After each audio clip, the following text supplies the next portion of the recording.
Hi, everyone.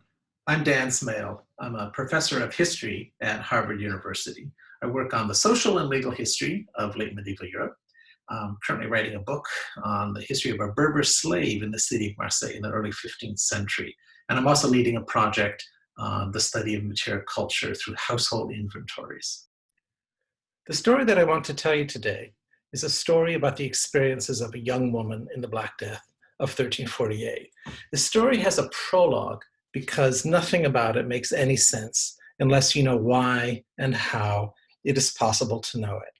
So let me begin first by telling you about the paper revolution. Paper is a technology that was invented here in China nearly 2,000 years ago. By the 10th or 11th centuries, the technology had made its way to the westward and had become widespread here in the Islamic world as a writing support.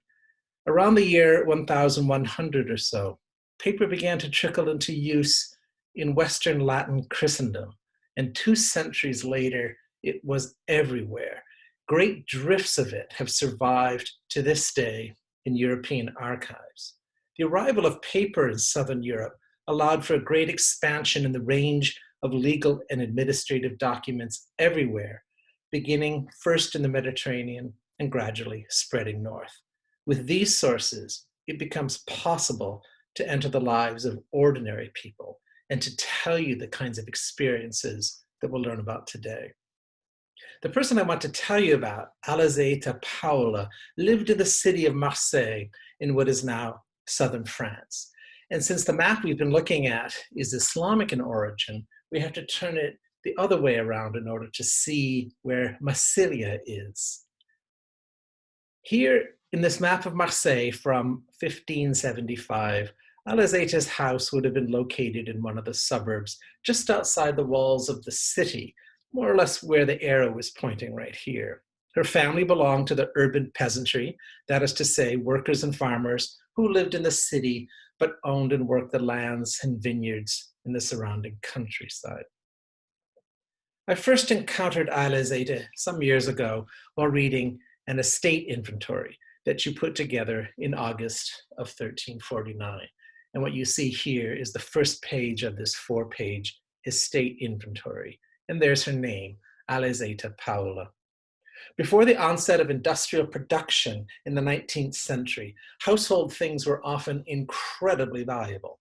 For most people, even relatively well-to-do people, the value of the things they owned, such as clothing and linens and dress accessories, often outstripped the combined value of all of their landed property. So when someone died, it made sense to compile an inventory of the estate. And around this time, it in fact become more or less a legal requirement to do so. You needed an inventory because that way you could make sure that the heirs would get everything that was owed to them.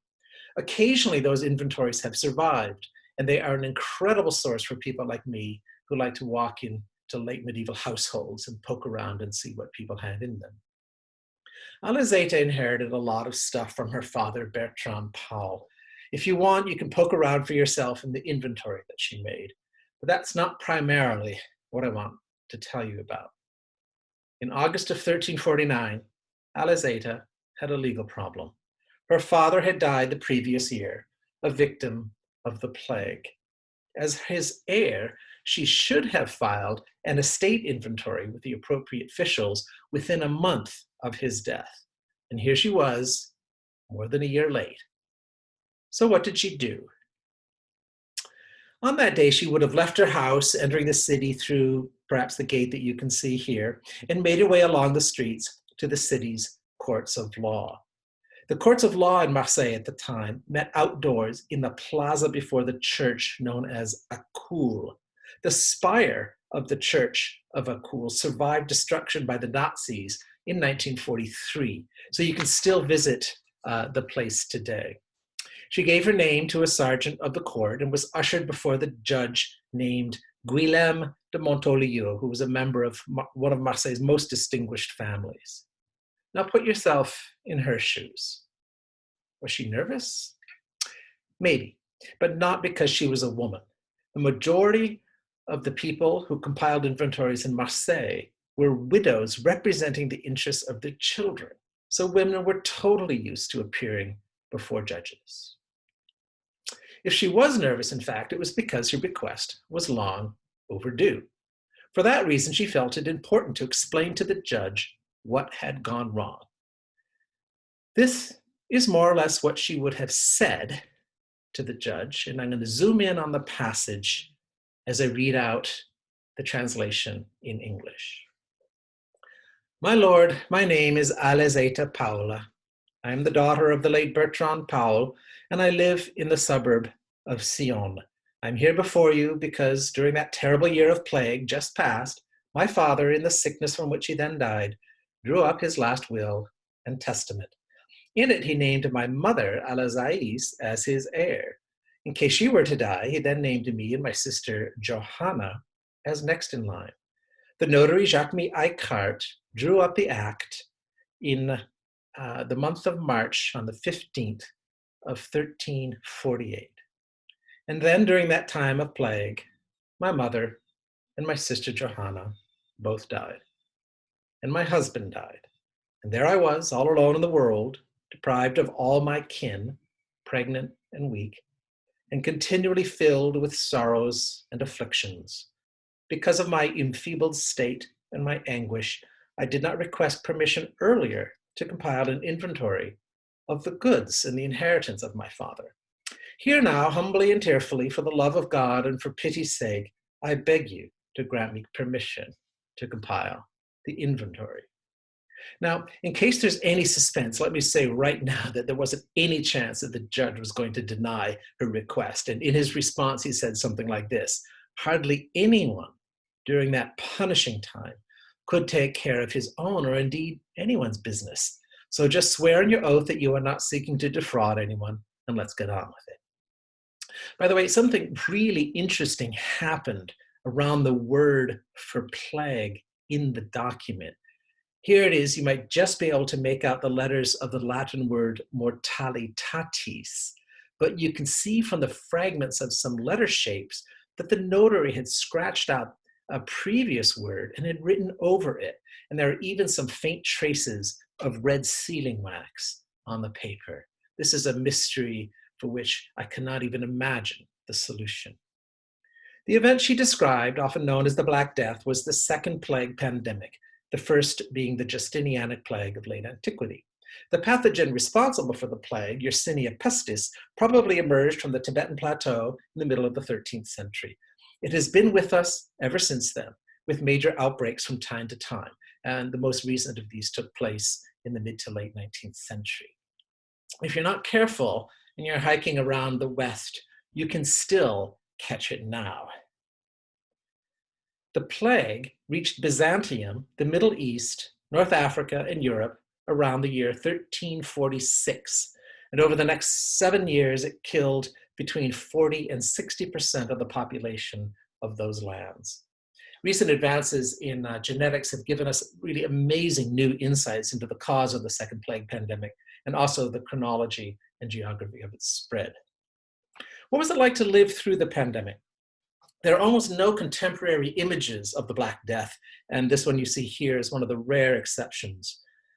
But we do have a number of verbal descriptions in chronicles and texts from the age. All concur with Alazeta's description of the horror, and it would be easy to imagine that society as a whole simply collapsed from the shock. To think like a historian, however, it is important to learn to read between the lines and to consider what the document isn't deliberately trying to tell you. The plague struck Alazeta's city in January of 1348, and it lasted for about 6 months. Her father, Bertrand, died at the very height of the outbreak on the 15th of March. In light of this chronology, some of you may have already noted an interesting feature of Alazeta's story. As her father lay dying in bed, a notary named Jacques-Mie Eichhardt came to record Bertrand's last will and testament. The notary was accompanied by 7 witnesses, and no doubt Bertrand's wife and family were present as well. The historian Guy Geltner has recently argued that the practice of social distancing was pioneered in medieval Italian cities and towns in response to disease and plague. The word quarantine itself is a medieval Italian word for the 40-day waiting period that was enforced to prevent the spread of the disease. In 1348, clearly, the message hadn't yet reached the folks in Marseille, because there they all were, sitting around the deathbed of Bertrand Powell. For me, however, this scene provides a different lesson. What it tells us is that family, friends, and neighbors never stopped helping one another, even in the midst of the pandemic. And remarkably, even the city's legal institutions carried on as notaries conducted business as usual. By a remarkable coincidence, we actually have the Register of Acts that the notary Jacques-Mie Icard made in 1348. And preserved in it are a number of other acts involving Bertrand Powell and or members of his family, including Bertrand's last will and testament, the one referred to by Alizeta, as well as the testaments of Alizeta's mother and her husband. From these, we learn that barely a week before Bertrand's death, he had agreed to serve as the guardian for the 6-year-old orphaned daughter of a friend who had just died. The next day, he agreed to serve as the executor for the estate of another dying friend or neighbor. When he drew up his testament, he made special provisions for his daughter, Johanna. So why did he do that? Well, we learn from the testament that Johanna was physically or mentally disabled, and Bertrand wanted to ensure that his wife and daughter would always take care of her. What can we take from this short history of the Powell family? One of the lessons is to wish that all of you have friends and neighbors as good as Bertrand Powell. Beyond that, the story tells us something about the experience of plague.